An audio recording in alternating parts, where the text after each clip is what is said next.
साथीहरु हामीहरुले जुन PIQ जुन नीटमा सोधिसकेको अथवा सीमा सोध्ने खाले प्रश्नहरु जस्तै पोरिफेरा, सिलेन्ड्रेटा, टेनोफोरा, प्लेटिहेल्मिन्थिस, एचेल्मिन्थिसबाट क्वेशन हामी यति डिटेलमा विथ कन्सेप्ट अनुसार हामीले मजाले पढ्ने छौं। बिस्तारै म भन्नेछु र तपाई बुझ्न कोसिस गर्नु है।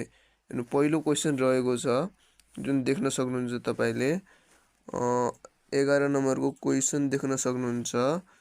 11 नम्बर क्वेशनले के भनिरहेको छ हेर्नु है that is select the correct statement भनिरहेको छ।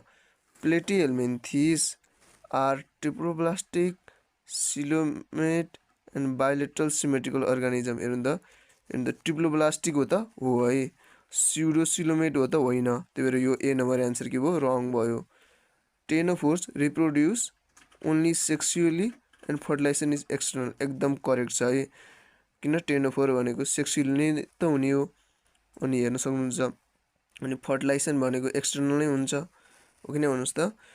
अनि तपाईले हेर्न सक्नुहुन्छ ट्याप ओममा फर्टिलाइजेसन इन्टर्नल त करेक्ट नै छ। अनि but sexes are not separate भनेको एकदम राम्रो, किन त्यसलाई नै हामी हर्मोफ्रोडाइट भन्छौं। एकदम सी पनि करेक्ट छ। तर हेर्नु है आन्सर अनि डी को हेर्नु त टेनोफोर्स आर एक्सक्लुजिभली म्यारिन डिप्लोब्लास्टिक बायोलुमिनेसेन्ट अर्गानिजम एकदम राम्रो छ है, सही नै छ त्यो, किन यो म्यारिनमा पाइने हो कि नै एउटा इन्भर्टिब्रेट हो। अनि डिप्लोब्लास्टिक नै हुन्छ, दुईवटा जम्लियरहरु भएको हुन्छ। अनि बायोलुमिनेसेन्ट अर्गानिजम नै हो।